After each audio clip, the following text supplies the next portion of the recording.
Coming up on Pet Heroes, a search and rescue team scrambles to locate survivors in the wake of a disastrous earthquake. And a detection dog sniffs out danger at a major border crossing.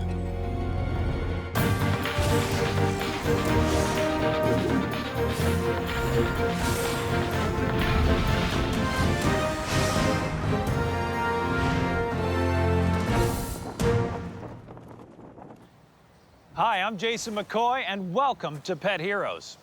Most of our dogs are pets, but many breeds were actually developed with specific jobs in mind, and we're always finding new ways for dogs to help us. Well, here are two powerful stories that show us why the expression working like a dog is such a compliment. Okay, you may want to consider, because it's dark inside, to use the light color on your dog as well. Sylvie Monte is the training coordinator for the Canadian Search and Disaster Dogs Association and a certified international disaster dog leader. Her family has a long history in working with dogs for search and rescue. My father was in the French army. He was a medical doctor, and they did have some dogs, and they were Belgians. The French army had Belgians at the time. Sylvie grew up helping train dogs at home, and it was natural for her to carry those skills into volunteer work as a handler for search and rescue teams. When she and her husband Richard settled in the Edmonton area in 2000, there was no group in Canada doing disaster search and rescue with dogs, let alone international work. Within a year, Sylvie spearheaded the formation of the Canadian Search and Disaster Dogs Association. Now all she needed was a dog. Sylvie knew specialized work called for an extra special dog. Her search for a canine partner was intense and eventually turned up a Lacanois, another type of Belgian Shepherd. I first met Kermic in France. I was looking for a dog. I had virtually people all around the world looking for a dog for me, and I got that one email for a dog that was in France, and I went to visit him, and I really liked him, so I didn't hesitate, I took him. This particular dog learned very, very fast. He was extremely driven, and he had some basic training already. And this is one of the hardest things to find in a dog, is the dog that has a good work ethic. And he had that, because that was put in his head since he was a puppy. So that made it very easy. But finding the ideal dog was just the start. From there, Sylvie had to train Kermic for difficult, dangerous work. Typically, you're looking at 1 to 2 years of training, constant training. And I don't mean training like you take a once-a-week obedience class. It's really intensive training. The handler should be able to look at his dog and know what the dog's going to do and what the dog is thinking. And vice versa. The dog can look at you, he just knows what you're going to ask him to do, and he does it. It's just impressive when you work with a dog to realize how much they can really know and how much they can really understand. The earthquake has caused structural damage, collapse of material. Once each year, the Canadian Search and Disaster Dogs Association stages a mock disaster mission for training purposes. Participating this year are 19 teams from across Western Canada. This is part of our preparation for our team members to get ready to deploy on a mission on any disaster site that we would get called to. So they have a good understanding of A, what they're committing to, and B, what they can expect if they hit an affected area. A key part of disaster training is teaching the dogs to differentiate between the living and the dead. This is search and rescue. Can anyone hear me? For the living, they bark. For the dead, they scratch and whine. We need to know whether we have a live person or not, because if it's a dead body, we don't have to move as fast to take the person out. Don't move, we'll be back. We're going to get help, okay? For the dogs, it's a game. We teach them to use already their innate ability for a reward. They work very, very hard. In January of 2010, a catastrophic earthquake strikes the Republic of Haiti, the poorest nation in the Western Hemisphere. The call for assistance goes out only 18 minutes after the earthquake hits, triggering a massive international aid effort. Okay, I will. Sylvie's husband, Richard, confirms it with a phone call. So my husband contacted me and said, we've just had a red alert. So I went on the computer and I checked out. And sure enough, we had it. It's showtime. This is what it's all about for Sylvie, her teammates, and especially the dogs. It takes usually about 24 hours. In that case, within minutes. Everybody was on the net. They were already a call out. So whoever could mobilize, please mobilize. So we knew that it was not only a red alert, but it was a very, very serious matter at that point. As soon as you grab your bag, and you are a little bit frantic yourself, so the dog feels it and they just know. He knew he was going to work. It's always a big race with time because the first 72 hours is the most crucial time. Getting to the Caribbean on short notice is a logistical nightmare. Sylvie and the team fly through Calgary, Houston, and Newark, New Jersey, and that still only lands them in the Dominican Republic. They're on the same island as Haiti now, but it's late, and the team isn't able to secure a flight into the disaster zone until the next morning. Every passing hour means more lives lost in the rubble. We could see it from the air, the devastation of the city, the dust rising up from the city as we flew in. You could see it was massive. News of their arrival spreads fast, and before the team can even set up camp at the UN Coordination Center, they're whisked away to their first search and rescue assignment. On the way, we've noticed a lot of dead bodies. Some of them had a sheet or a coat over their face, over the entire body, and sometimes there were nothing at all. We could also see buildings that were all opened up and partially collapsed. It was really a sad spectacle. The team arrives at a school which has been left unrecognizable by the earthquake.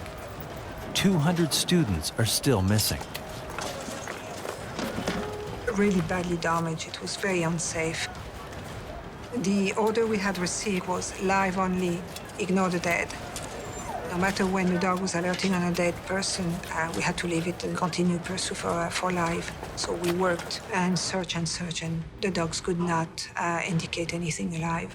You have to find it within yourself when you do this kind of work to put it in a perspective, a proper place, so that it doesn't affect the fact that you have a job to do.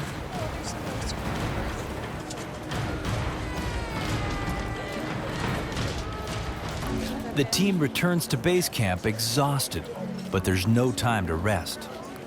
As soon as we went back, 2 officers came to us and said, Sylvie, I want you to send 3 persons from your team to go to La Maison du Canada, which is a Canada house, because there is one missing RCMP officer who was working in Haiti at the time of the earthquake. Let's head out. It was a race against the clock before dark. It was difficult to see where a street was and where a building would be. You had also areas where you didn't know where the first building started and where it stopped.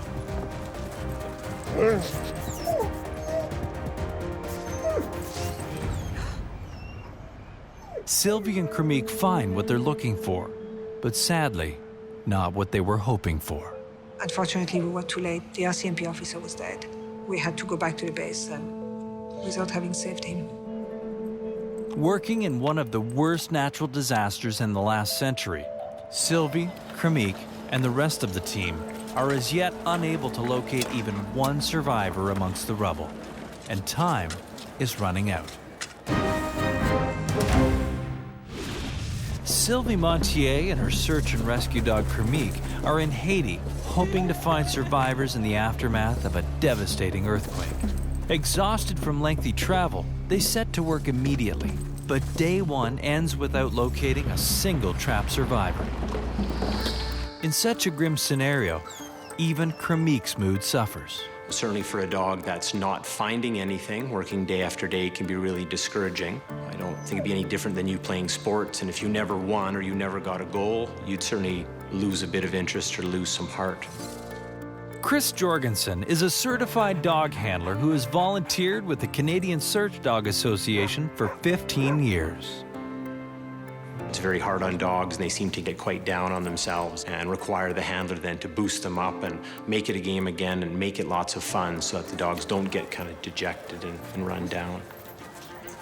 After a brief rest at base camp, Sylvie, Kermic, and the team are back on the job early the next day with a new directive for increasingly desperate circumstances. That second day, we were told, you don't search every house. You ask information to the bystanders, whether people are missing there or whether they have heard something or they have reasons to believe that person may be still alive there. As soon as we went down, within 2 seconds, we had people around us saying, yes, that way, that way, that way. The pleas for help are overwhelming. The team is pulled in several directions at once. The lady said, you know, that's my neighbor, and I know he's alive. We heard him this morning. So first we called out, and nobody answered. Or at least we couldn't hear anything. And that's not unusual. So people that survived, the first day can call out, but by day 4, they don't have the energy to call out anymore. After half an hour without an alert from her dog, Sylvie and Kermic searched the roof of the collapsed structure. So we decided to bring him up on the roof. Very fast, he did alert. After hours of exhausting rubble work, Sylvie and Kermic have finally pinpointed a survivor. Heavy equipment is brought in to dig him out. And though protocol dictates Sylvie and Kermic are to move on, Sylvie digs in her heels. The orders we had was you find a victim, you mark the victim, and you move on to the next one looking for a victim.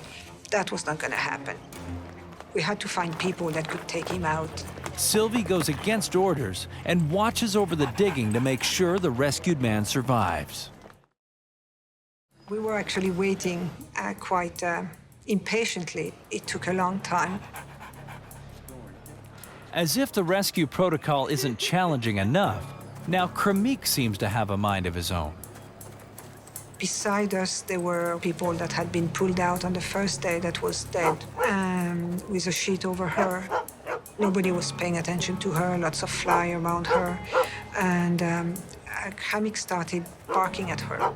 At first, I just told him no, and he was very insistent. And he actually, at one point, pulled all the way to the end of the leash and went straight at her and bark, bark, bark, bark, would not stop. Kermic is seriously testing Sylvie's patience. He's supposed to pinpoint the living, not the dead. Suddenly, as I went to get my dog, and I was not too happy with him, I realized there were a movement under the sheet. And that person that everybody had thought was dead was not dead. Here, I have someone here.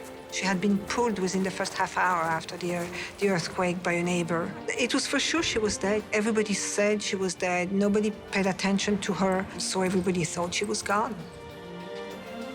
It turned out that the dog was smarter than the rest of us because she was still alive. And the medical team started looking after her.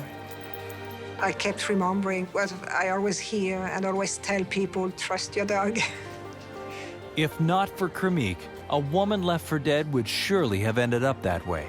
Kermic and Sylvie, along with their Canadian teammates, continued to fight through 30-degree heat to identify the living amongst thousands of earthquake casualties.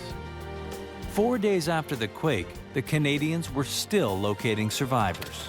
I think search and rescue dogs are heroes like any working dog because they'll do their job no matter what. They recognize danger, and yet they will not stop unless absolutely something is there that's not possible. And I think, yes, it takes a very special individual, whether canine or person, to go to that extent. I look at my dog and he amazes me. His intelligence, he's willing to do what I ask in terrible conditions. So yeah, a hero. Success for a rescue dog, I would say it's finding. It doesn't matter if it's one person or 1,000 of them. One person is one person that will be alive. Finding a life, this is what we call the jackpot.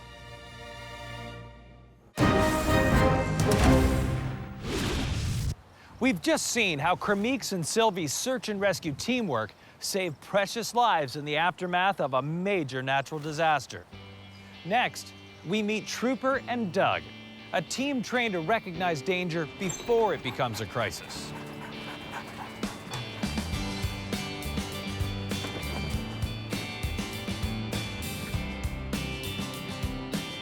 Doug Smith has been an officer with the Canadian Border Services Agency for the past 20 years. Based out of the port of Coutts, Alberta, he's worked as a Detector dog handler for the past 13 years. Doug and his dedicated Black Lab trooper provide Detector dog coverage for all ports of entry into the province of Alberta from the state of Montana. Ever since I was a young boy, I always had dogs, and my father was with the Calgary Police Service back in the 60s and had a police dog, one of the original first 7 members when they started. And so dogs have always been a part of our lives. When I joined Customs, it was an easy transition for me to look at the dog and think that that's what I wanted to do. By the time his first canine partner retired in 2006, Doug had already been pre-training a puppy at home for a year. That puppy was Trooper, and he quickly came on stream as Doug's new partner. I guess if I had to describe Detector Dog Trooper's personality, he's very enthusiastic. He loves to work. When he's working and he's in the middle of that search, he's focused. It's all a game to him, so if you were always working and you didn't get paid, it wouldn't be very fun. His payment is by finding stuff, so I actually have to put stuff out all the time. And his reward, of course, for finding this stuff is the ball. And so I'll put stuff out throughout the day to not necessarily motivate him, but keep him up, and that's his finds. The 3 types of dogs that we use in Canada Border Services Agency are drug and firearm dogs. We have a currency dog, and we also have dogs that are trained for food, plants, and animals.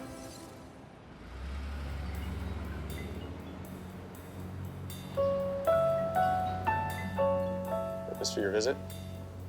Every day, thousands of travelers make their way into Canada, and Trooper plays a critical role in the evaluation and examination process. In April of 2010, Trooper singles out an American traveler during a routine pass of the Port of Coote's lobby. When I do these sweeps, if he shows interest in a person inside the office, it may not be that they have something on them, but it may be there might be something in the vehicle because he's picking up that residual odor. The dogs are trained for actually odor, not necessarily the product. Sir, will you please step to the side, come with me? Motivated by Trooper's alert, Border Services Officer Trevor Slavens brings the traveler's truck and trailer in for further examination. Good boy, Trooper. Good boy. Oh. We had taken the truck and the trailer up into the examination bay and unloaded all the contents of the trailer and the contents of the truck.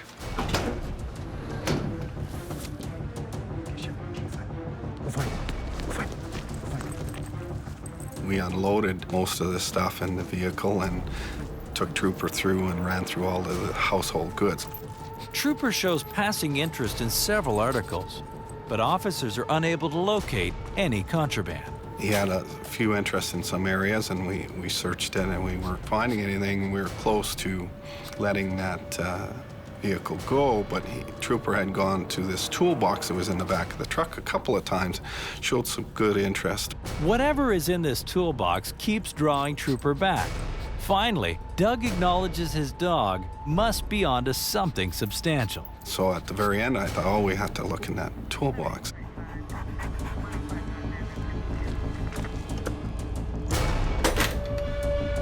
A cursory search turns up nothing out of the ordinary.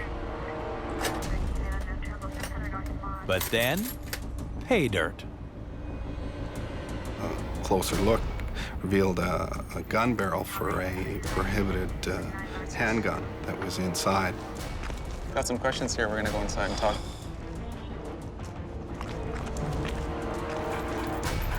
Further questioning reveals pieces of a legal handgun are planted throughout the trailer. And Trooper soon sniffs out the contraband. It was because of finding that barrel that we were able to stop that gun from coming into Canada. Veterinarian Wendy McClellan explains why dogs are perfectly suited for this job.